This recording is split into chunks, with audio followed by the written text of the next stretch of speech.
I'm going to break down a very simple funnel campaign versus a very complex. First off, a simple one. Someone signs up for a lead magnet, which is just, let's say someone on YouTube says, hey guys, I have a free report on this subject that you can check out right in the description. I'm sure everyone has heard one of those. What you would do is you would click on that, you would give them your email, and then maybe they would send you a 5-day email sequence, which is just warming up an audience, basically saying, hey guys, here's the product, here's me, here's how I got here. But you do that usually through stories. This is pretty simple, but then at the end, you give some sort of sales pitch, and then you're just added to the newsletter or whatever. This is a very simple email funnel sequence that everyone should be doing. It does not take a lot of effort. It is highly, highly valuable though. You have a lead magnet. From that lead magnet, you are getting a few different things. You are getting emails, and then you are getting potential customers, and you are taking them off the platform. Right now, the person on the other screen, you are a viewer. You are also a potential customer to unlimited different potential products or services. So your goal, if you were trying to funnel someone from YouTube to a product, you first need to get them off YouTube. You need to get their personal information. Why is that so important?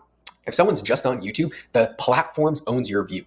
I don't own your view. You can watch, you can do whatever you want. I can't choose to have my video pop up on your home screen, whether this is YouTube, Twitter, Instagram, it doesn't really matter. You can subscribe, but that doesn't really matter. So I need to own your information. And I'm saying this, you're saying, oh, that sounds horrible, whatever. I'm saying this from a very direct standpoint.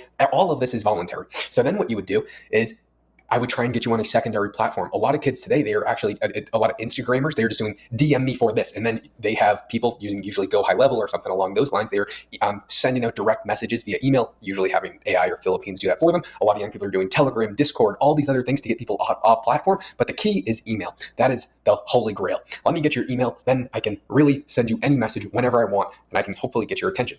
So that's a basic email sequence. Now, we're going to get into some fun stuff. These complex, funneling can be super, super easy to super, super complex. And I know the psychology behind a lot of the complex stuff, but I don't implement a lot of it because I'm about to show you why. So let's go over a complex email sequence. It is going to have many, many layers.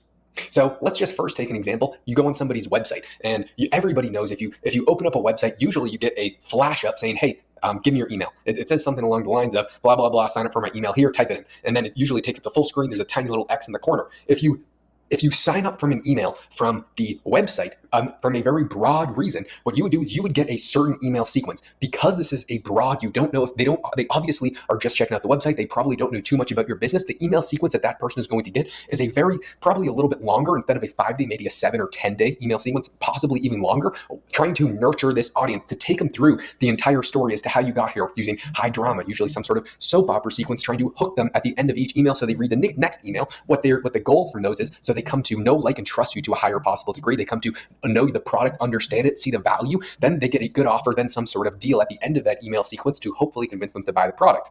Then we're going to do, now that's one potential email sequence that this person would get if they sign up for the email only on the home page of the website. Let's say a different example. If you sign up for the email at checkout, but you don't buy the product, what a lot of people do is, because that is a very hot potential customer, they were at the verge, they didn't quite fill out the info, they didn't quite pay for the product, but they got a lot further along the website and they were probably a lot warmer lead. You might send that person a one-time email saying, hey, 40% off, or a one-time discount with an urgency, basically saying, hey, you can buy the product right this second. And this is going to be a one-time deal right now for the next 25 minutes. I'm sure a lot of you guys have seen that email before. You got to some sort of checkout page, you didn't quite purchase, but then you had already given them the email some point along the line. And because of that, they know that you are a very warm customer. So the algorithm taps in and they send you a one-time offer, basically saying you can buy this product now at this discount. And just for other news, if you don't want to pay full price for a product and it's a pretty popular business, you might just want to go to the website and sign up for the email at the end of the checkout. The reason for that, and don't actually pay for the product, the reason for that is there's a decent chance that they are going to send you a one-time email in maybe 10 minutes saying, hey, here's a one-time offer, 40% off. It's obviously not going to work for every single product, but some product it actually works for, and it is really quite common. So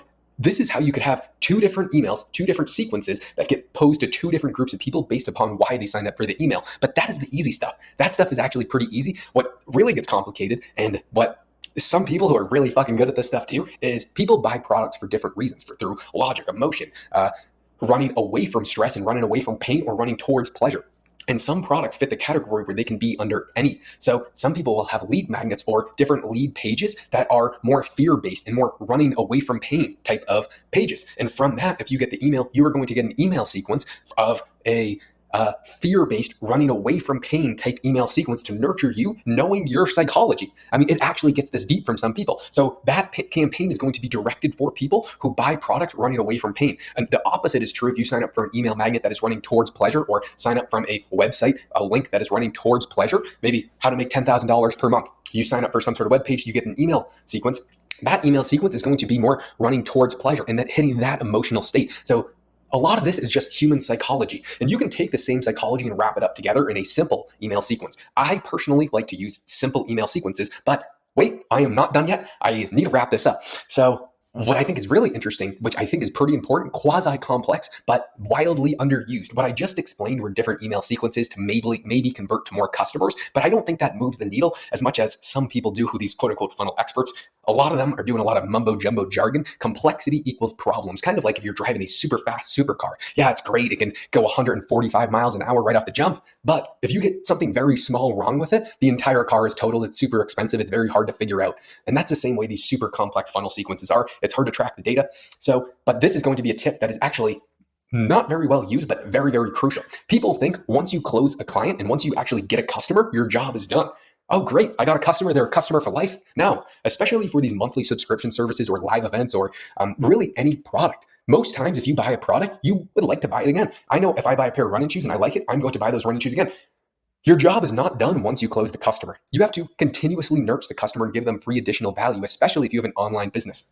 Just today, for example, Kenny is having a Limitless conference, which is a live event, and he is a really sophisticated funnel team and a really sophisticated person who runs his event, who really knows what the hell they're doing. The team who does his marketing runs Russell Brunson's with ClickFunnels funnel stuff. I mean, I'm having a call with them on Monday. I'm super, super, super excited because I only know very basic stuff. What I'm saying is not very complicated and quasi-effective. I'm going to learn from the absolute best on Monday, and then I promise you guys I will relate back what I hear. But what we were talking about is something that they really want to work on. And this guy specifically saying what they need to do better is after someone signs up and says they're going to this conference, let's say in 6 months from now, your job is just now getting started because that's the hottest potential lead. You need to get them super excited for that event so they get the most value possible, so they're the most excited and they can really be prepared. So you are going to be sending a separate email sequence and additional value to someone who signs up for your product, because what is better than getting something and getting additional value for it? You pay for, let's say, X, and then once you get X, someone gives you additional stuff that you didn't know you were going to get. It's like a free gift. That makes you say, wow, this feels really good.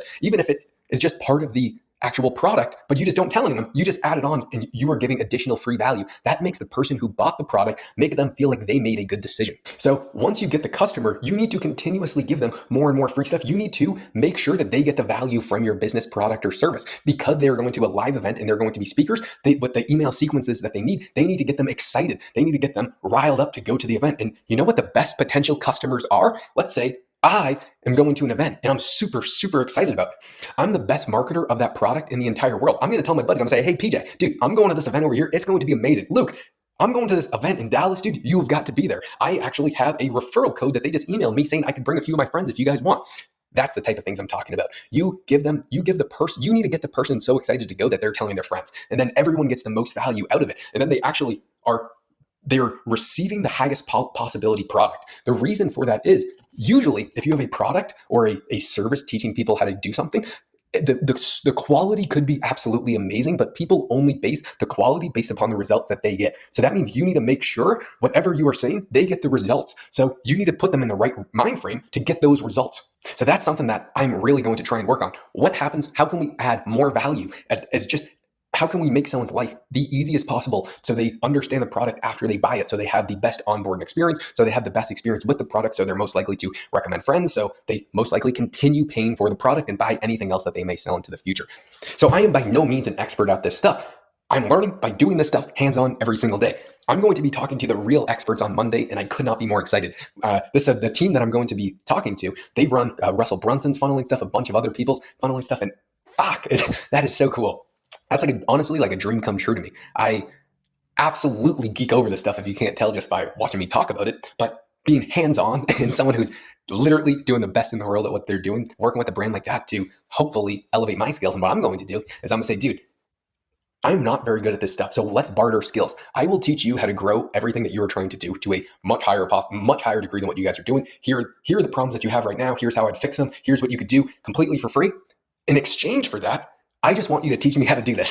So then I can elevate my skill sets, and that's what I've been loving doing recently. How do I barter my skills with someone's skill that I want? So I teach you something, and you teach me something for in exchange. That's exactly what I'm doing with one of these guys, Russell Gray, who his specialty is taking people from just kind of starting out making some money with a good product to $3 million per year. That's when you have about 12 employees, and that's when scaling gets pretty hard. And that's not his specialty is not scaling past that, but scaling to $3 million per year. I said, hey, teach me how to scale my business. In exchange, I will teach you this, and I will do it for you, and I will do it better than anyone in the world. And he knows that because I work with all the best people in his space. So he's very excited to work with me. I'm very excited to work with him. That you can learn anything in the world. That is my goal, to have the greatest possible skill set. That means it doesn't matter what the hell happens. If you can become one of the best in the world at what you're doing, you will get unlimited opportunity.